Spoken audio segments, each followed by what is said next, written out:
les technologies de l'information, l'IT. Mais la personne qui travaille derrière vous dans la salle de réunion, par exemple, est une chercheuse de l'INRA, c'est une docteure en biologie. Donc il n'y a pas que de l'informatique, on a aussi les sciences du vivant. Donc c'est des gens qui travaillent, la personne derrière travaille sur les champignons, par exemple. On parlerait peut-être un peu donc, sur comment greffer des champignons sur des plantes, des pieds de vigne, des pieds de tomates, etc. pour les aider à grandir vite et bien, sans avoir besoin de produits de traitement, sans consommer beaucoup d'eau. Donc voilà, c'est des gens qui inventent le monde de demain, qui travaillent dans des startups. Après, moi, je suis un banquier, donc c'est plutôt le côté financier qui m'a toujours intéressé. Il y a une start-up, une des définitions de la start-up. Ah, Georges Estelle. Bonjour. C'est les petits débrouillards. Bonjour. Tu connais les petits débrouillards? Ah. Vas-y, Christelle. Les petits débrouillards, c'est une association en fait, de vulgarisation scientifique aux sciences citoyennes, en fait, ça c'est le slogan. Et ça tente à divulguer, on va dire, la science et à la vulgariser auprès de jeunes en difficulté ou des jeunes en fait dans les quartiers défavorisés. On va chercher, on va dire, à mobiliser tout simplement un maximum d'enfants. Pour pouvoir leur dire tout simplement que la science, on en fait en faisant de la mayonnaise, etc., etc. Et donc du coup, c'est toutes les sciences confondues. Donc on vient de nous dire en fait que vous étiez biologiste. Donc ça nous intéresse. Si je peux faire le pitch en 30 secondes, puisque tu es là, je ne vais pas venir te chercher, mais allez, vas-y, 30 secondes, 1 minute. De ce qu'on fait. Ouais. Faut qu'ils comprennent, hein. C'est l'enjeu, faut qu'ils comprennent bien. Oui. Moi je l'ai mal dit. Vous avez des âges différents? C'est ça. Ça va de 9 à 16. 9 à 16. Donc nous en fait on s'intéresse sur les plantes. Et est-ce que vous savez les plantes de quoi elles ont besoin pour pousser en fait? Oui, de la lumière du soleil. Ils ont besoin de vitamine D, du soleil. Anya. Ils ont besoin d'eau. Anya, D'eau. tu peux te pousser un peu. Et c'est le minéraux aussi. Et de Merci. Ah bah oui, il faut qu'on ait une graine pour la faire pousser, ça a raison. Et ensuite, effectivement, il faut qu'on ait un substrat, donc un sol, ou parfois on peut les mettre dans du sable ou autre chose. Il faut de l'eau, il faut du soleil, et il faut des éléments nutritifs ou des minéraux. Et en fait, ces éléments nutritifs, elles les trouvent dans le sol. Elles sont capables d'aller piocher ce qu'elles ont besoin à manger aussi dans le sol. Et dans le sol, qu'est-ce qu'elles ont pour attraper les choses? Tu sais, des racines. Donc avec leurs racines, elles sont capables d'attraper ce qu'elles ont. Et elles ne peuvent pas se déplacer comme des animaux. Donc elles attrapent juste ce qui est à portée de... Oui. Mais il y a des fleurs qui poussent sans graines. Sans graines? Ah, je ne suis pas sûre qu'il y ait des fleurs qui poussent sans graines au départ. Peut-être une bouture, une racine, ouais, mais... Avant la bouture, il y a eu une graine à un moment donné. Donc il y a quand même toujours une graine à un moment donné, mais après tu peux effectivement relancer des plantes à partir de bouts que tu coupes. Des clones. Les oreilles... Si vous avez des cactus, tu coupes une oreille de cactus, tu le replantes, tu as un cactus. Et donc, nous, on s'intéresse à ça parce que finalement, comme elles peuvent attraper que ce qu'elles ont à la hauteur de la racine, parfois elles ne trouvent pas assez de choses, donc elles ne poussent pas assez vite. Et quand on veut produire des plantes pour les nourrir, ou essentiellement pour nous nourrir, ben, on rajoute des engrais dans le sol. Donc, je ne sais pas si vous en avez déjà vu, mais ces engrais, en fait, c'est des produits chimiques. Et parfois on en met trop, et donc ça se retrouve dans l'eau et dans les sous-sols, ça pollue les eaux et ça donne des plantes qui sont pas très enfin, qui savent pas vraiment se défendre aussi des maladies, parce que c'est comme si on leur donnait à manger, c'est comme si on vous prémâchait tout ce que vous deviez mettre, on vous met directement dans la bouche, bah, vous bougeriez plus et ça serait pas très bon pour votre santé. Donc nous on essaye de travailler avec un champignon.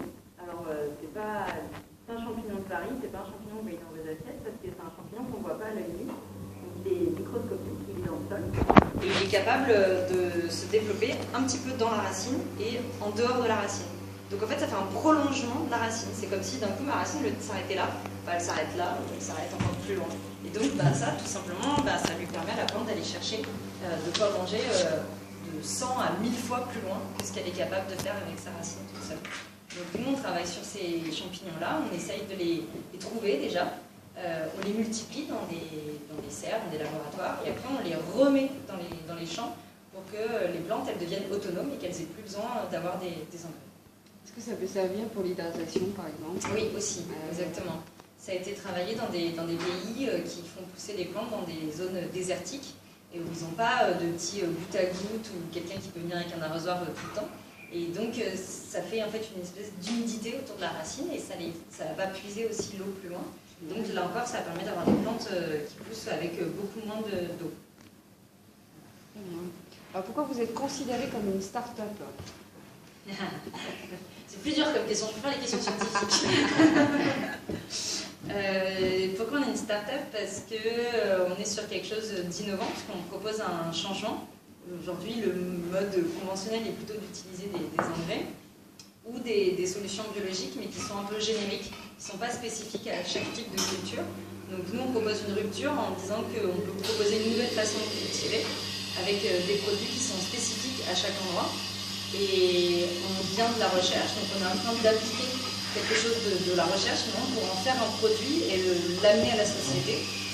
Et l'idée, c'est quand on va l'amener à la société, qu'on puisse avoir une croissance rapide, puisqu'on va répondre à une demande qu'on a travaillée avant. Donc je pense qu'il y a une croissance rapide et un savoir qui est issu de la recherche. Le jeune homme, il a une question. Que vous pouvez dire en un mot, qu'est-ce que ça veut dire start-up en un mot?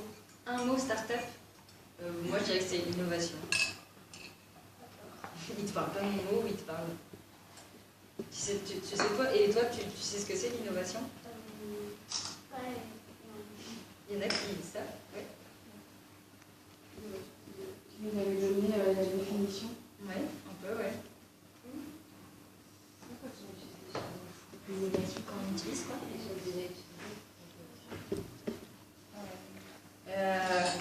Alors, je ne sais pas si c'est la définition, mais en tout cas pour moi, l'innovation, c'est quand vous avez...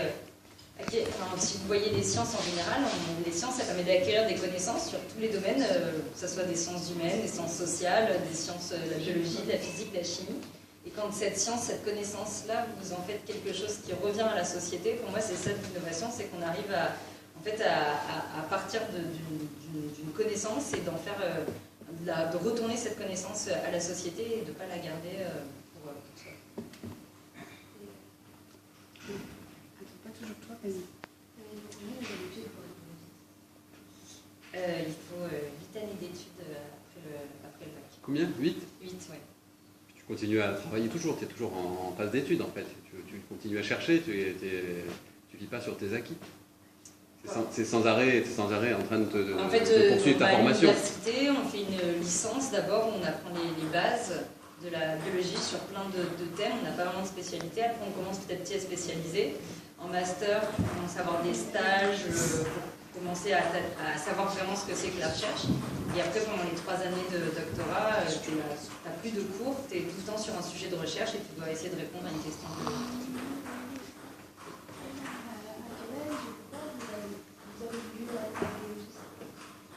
Moi, j'ai voulu être biologiste assez tôt, parce que mon stage de quatrième, je voulais être agronome, travailler sur l'agriculture, et donc en quatrième, j'ai fait mon stage à l'INRA, en fait, à Sofia, où j'ai fait ma thèse après. Et donc j'ai fait mon stage là-bas, et je voulais... au départ, je voulais surtout comprendre, quand j'étais enfant, je posais beaucoup de questions sur tout ce que je voyais, donc je voulais juste comprendre ce que je voyais. Et après, j'ai voulu essayer de faire de la recherche en biologie très tôt au collège. Oui, merci Justine, on va te laisser bosser, c'est sympa en tout cas.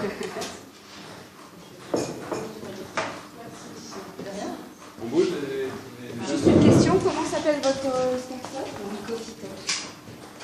M-Y-C-O-P-H.